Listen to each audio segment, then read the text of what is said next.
Ghanim, Shnen. Ready to go? Yeah, I'm ready. Good. Okay. Ghanim's case is very unique in many aspects. Today is the 29th. 29. Yeah. It is a highly complex procedure Okay. and extremely severe. So your name, Ghanim Al Shnen, Yeah. correct? Your date of birth is 1st of July 1982. Yeah. 36 years old. Okay. This is all, as far as I know, a world's first. I don't think it's ever been done before anywhere. There is so much work that needs to be done and so many hurdles he has to overcome still. Okay. Yeah. That's the right side. Correct? Yes. Correct. Inshallah. This kind of surgery is not just intensive from the technical point of view. It requires significant commitment, significant positive attitude. We'll look after you. Take care. Yep. Okay. It's long surgery, it's big surgery. But I'm very optimistic. Okay. Let's get ready. I'm with an amazing doctor in the world with a safe hand. So that's fine. I just do it. Ghanim has a special place in my heart. Thank you. I can relate to Ghanim from my personal story, and I think a person that goes through these kind of difficulties, they come out of it stronger and stronger.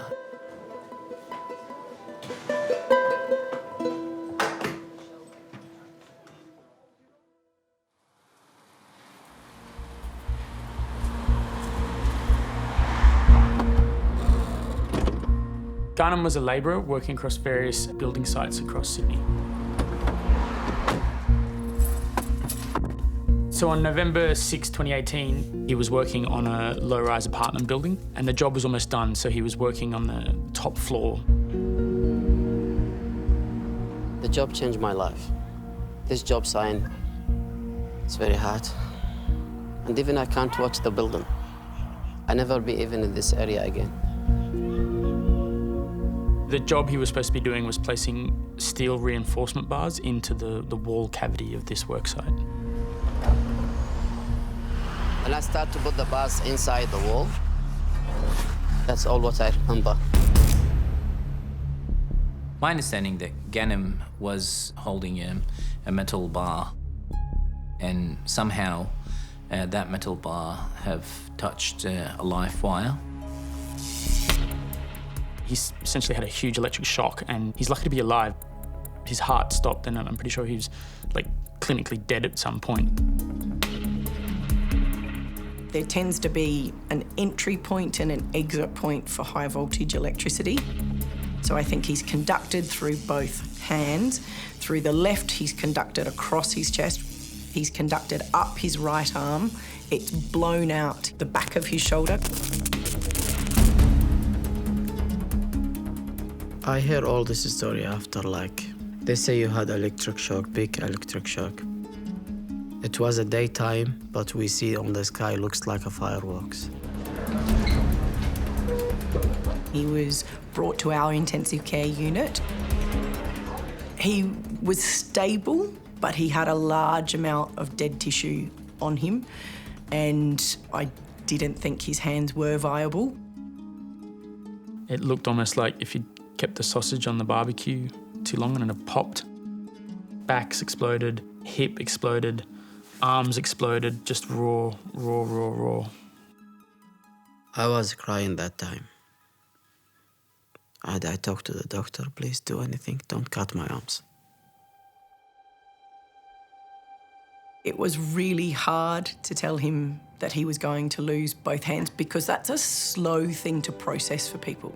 It's an intimate thing. You can't feed yourself. You can't wipe your own bottom. You are reliant on other human beings then. You have two choices. Give up or be positive and looking forward. Yes, I lost my arms, but I'm still alive.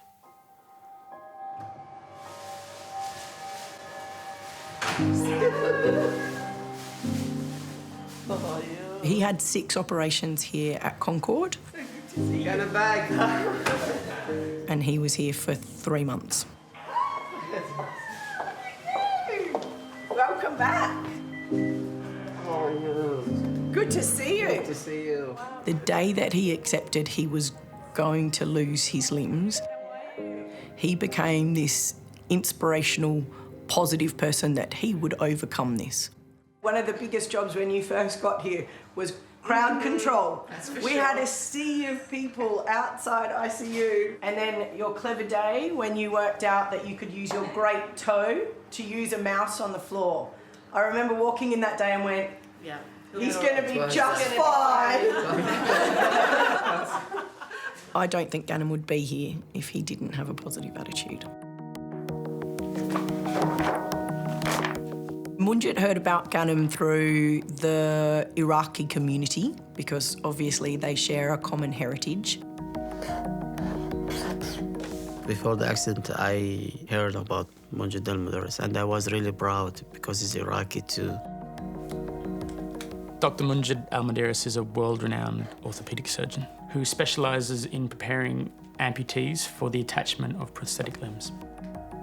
I think he's a world leader in the surgery. He's now in a position where he's teaching and educating other surgeons throughout the world. I received a phone call from Ghanim and he said, look, I need some help here. And I said, look, I'm more than happy to help you.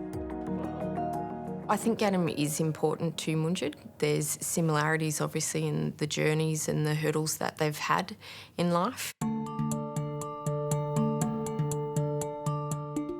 I grew up in Iraq very comfortably. I was a spoiled brat with a silver spoon in my mouth. I was a junior doctor in Baghdad, and all of a sudden everything changed. One day in 1999, a busload of army deserters arrived at the hospital and the doctors were ordered to mutilate the army deserters' ears. The head of the department refused openly. They simply dragged him outside to the car park, put a bullet in his head, and then turned to the rest of us and they said, well, now we attracted your attention. Anyone share this man's view, come forward. Otherwise, proceed with our orders. Munjed obviously had a choice. He either mutilated people's ears, which was against his Hippocratic oath, or he would die. I decided to escape. I had to risk my life till I got to Australia on a leaky boat that's not seaworthy. And the journey was horrific. After arriving in Australia, Munjed was taken to Curtin Detention Centre. And that was hell on earth.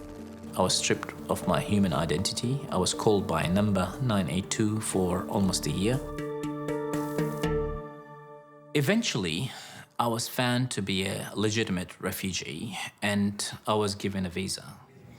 Can you point the side? Just all around here. I want to pursue my dream of become a surgeon and do reconstructive surgery. Is the pain here? I lived in a country that's war-torn, and I've seen a lot of disabled people, and I always had this dream of giving people the ability to function again. She doesn't have any pain. Then I discovered that it is a technology that's available. In the morning, after I finished my training here in Australia, I went and studied about the osseointegration techniques in Germany. Except that pluritic type. And then I came back and I started the process. By 2012, Munjed was well established in his pioneering surgery for amputees. It was around this time that Ghanim's troubles started in Iraq.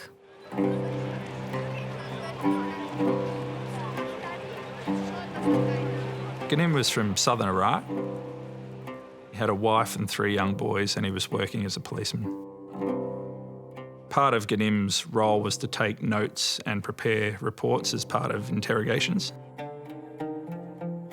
When a militia commander was captured and questioned, Ghanim was asked to change the report. I said to him, I'm not going to do this. This is wrong, and this is a mistake. He said, you will do it. After Ghanim refused to change the report and the commander was sentenced, he was threatened that there would be retribution for this. A bomb was put into his car, and if it wasn't for his son, Ali, Ghanim probably wouldn't be here today. My son Ali called me. He said, "Dad, you forget your phone." When I back up my phone, the car exploded. I never forget that time. My son saved me. Ghanim knew pretty quickly that he had to get out of Iraq, but he knew it was too dangerous to take his family with him, so he resettled them in another area, and he began his journey to Australia with the promise to his family that he would get them there as soon as he could. It was very hard. It's really hard when they make a decision to leave your family without no choice.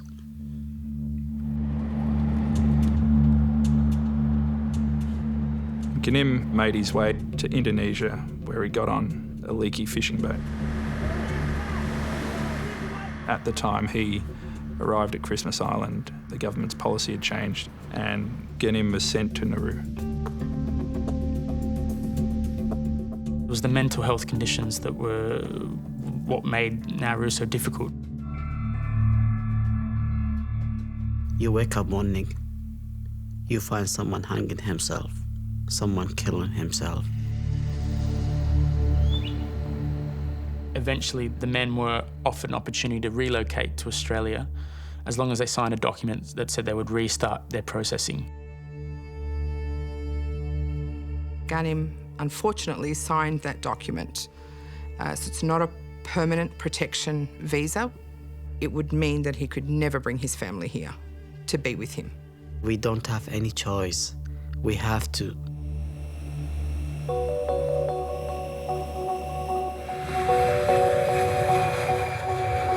Ghanim was released into the community on a bridging visa.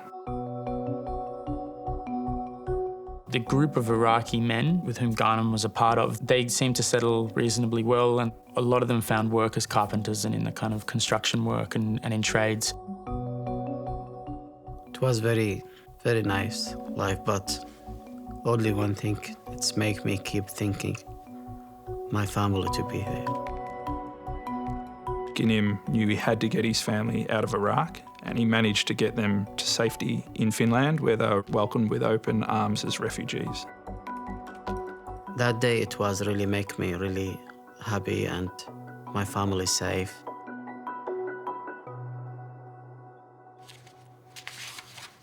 It was in early 2017 when Ghanim finally had his interview to see if he'd be accepted as a refugee and given a protection visa. I got refused. Then we send the letter again. And again, I get refused. After the appeal was refused, his only avenue was the Federal Circuit Court. My hearing with the Federal Court set down for November 15, but then the accident happened 6 November, and everything changed. Since Ghanim's accident, his case is in limbo because of his ongoing medical treatment.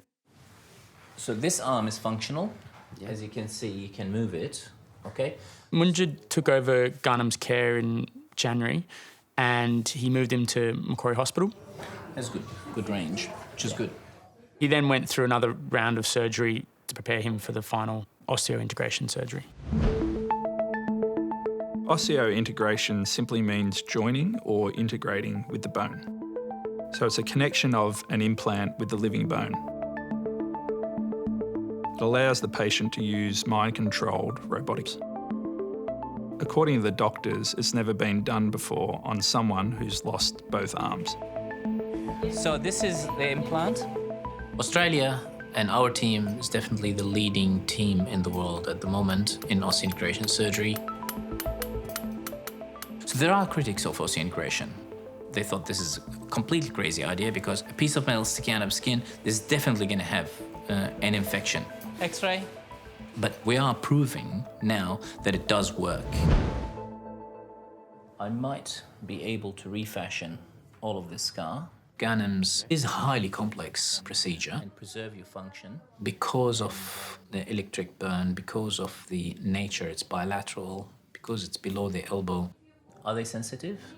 Do you have sensitive? تحس Yeah. أكو أماكن حساسة عندك؟ It would have been a really great experience for Ghanim to have Munjed al Muderis as his doctor. Suddenly you're having these very complex surgeries and procedures explained in your own language. ده أحس ما كان حسيت. Okay. تأذيك؟ لا. Okay. There was a real tricky time there where Munjed was encouraging Ghanim to get his operations done as quickly as possible. But there was no way that Ghanim was going to have any significant operations without having his family by his side. To not see my family for 7 years is very hard. Because the life without your family, nothing. He got some advice in terms of getting the family over here to Australia. It was a battle.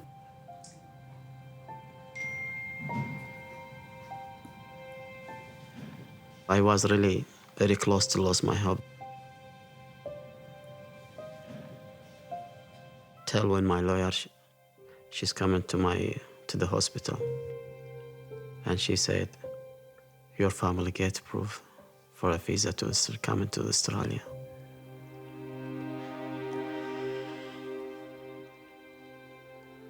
Maybe I screaming to be like very excited. I make all Macquarie Hospital wake up. I was asked by Ghanim to take him to the airport to pick up the family. When I arrive, I try as much I can to control my breathing, my heart, I can't. And then suddenly we heard this little voice, and it was Ali, his eldest son. He say, Baba. I go straight away to the end. And I sit on the floor to hug him. Then my wife, then the twins again.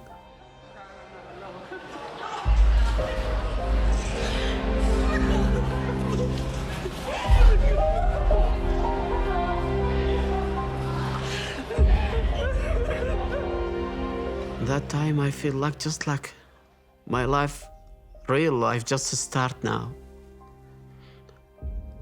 When I hugged my family, it was like I have everything in the life. I have everything.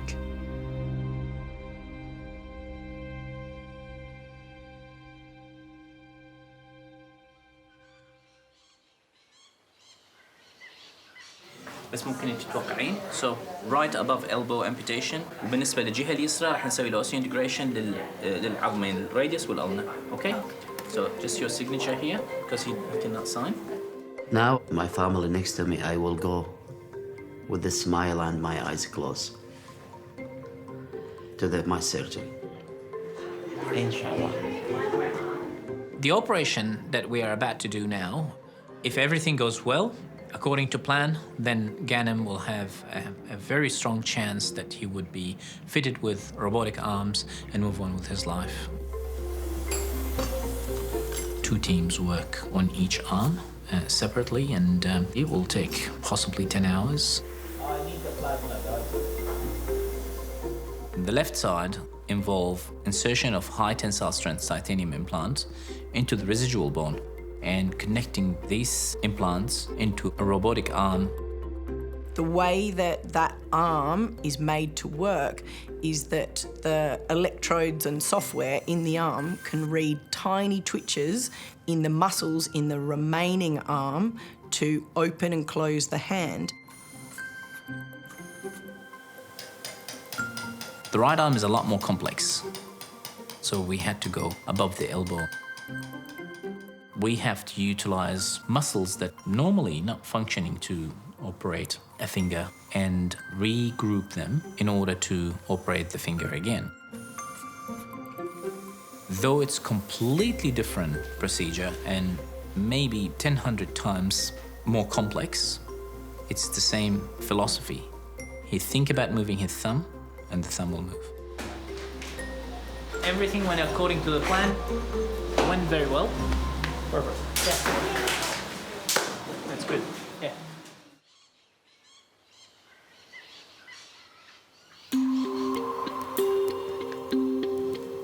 After the operation, he threw himself into this rehabilitation process. So we had weights on his arms to build up the muscles in his biceps, so he could eventually have the robotic arms attached to them. The family just be next to me. This is big care and support. And the good thing, Ali, my son, he know how we change all the screws for my hand. And help me to do the loading. I start to play soccer with my kids, and I was really enjoying it, and I'm happy. Even I don't want to see anyone, just I want to stay like with my kids. I can't say disabled because I'm not disabled with my family, not. There is only one thing it's really hurting me. I wish my hand there is to hug them like properly.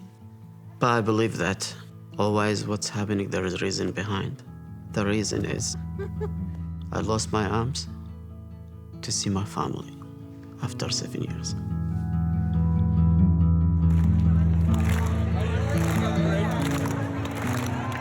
So a lot of people started to hear about Ghanim's story and wanted to help, and Troy set up a GoFundMe page and convinced Ghanim to run in the City to Surf together with him. 3, 2, 1.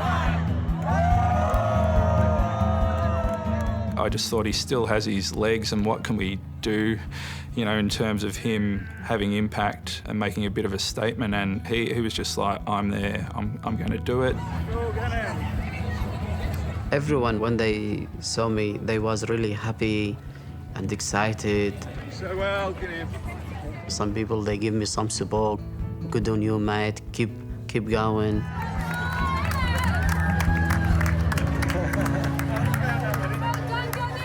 You did so well. Yes, I'm gonna keep continuing to work. The incredible thing about that day was at the end of it, Ghanim had to say goodbye to his family.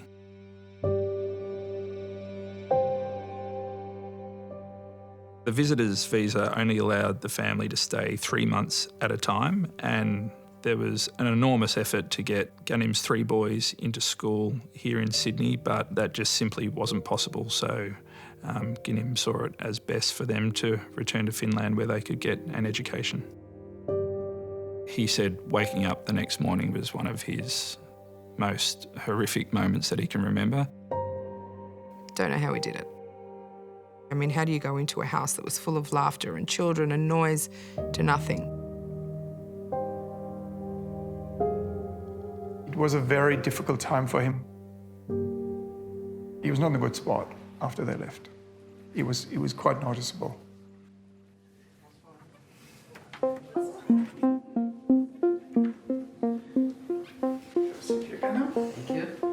After weeks of pretty intense physio, Ghanim was ready to try out the robotic arms.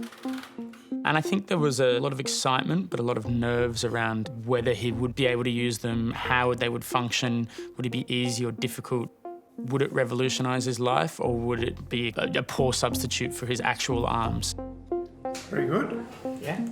And we'll plug you in. I tell you the truth, the first time I was a little bit nervous. Up here on Ghanim, we have a custom-made cuff that houses 8 pairs of electrodes that pick up the muscle movement that Ghanim performs. The software allows us to assign those EMG patterns to certain movements on the wrist and on the hand. So if Ghanim thinks about moving his palm down and activates the muscles in his arm that used to do that when he still had a hand, we should see the hand moving down. Maybe you can do that, Ghanim. Excellent. When he asked me, open your hand, actually, when I open my hand, I use my old hand, you know? That's the nerve is still working. So just I feel it, I open my hand. So I'll get you to open your hand. Excellent. And just close on this bag. Mentally, it is very exhausting for Ghanim to learn all these movements. And you can hold it like that. Operating a prosthetic arm is mentally extremely fatiguing. Usually when I finish from the training, straight away I go to bed like about 2 hours to get a rest. You feel thirsty? Have some water.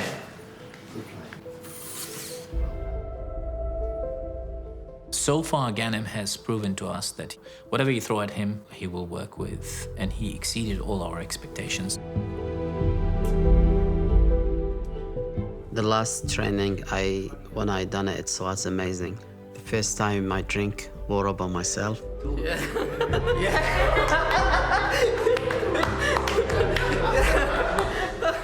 And also, I eaten chocolate. It's okay. Get the wrist. Oh, you can rotate wrist as well if you want. The staff that have been involved in this process of getting Ghanim's arms back are just gobsmacked at how he's adapted to the technology. Can you reach the back of your teeth? I'm very happy and excited to use my hand normally again. And I feel I'm very close to use it like normal. Yeah. This is world first stuff. It's uncharted territory. And we're only talking at the moment about his left arm. The next challenge is Ghanim's right arm. We'll have a selfie. I think it's really important that Ghanim is, for at least the next few years, based in Sydney. I don't understand any human being would determine that a person like Ghanim would survive in an environment like Iraq at the moment. Given the extent of his injuries and the medical team that is looking after Ghanim, I don't think Finland is ever going to be an option. He has amazing medical team who are not, I just don't believe his team anymore. They're his friends, they're his family.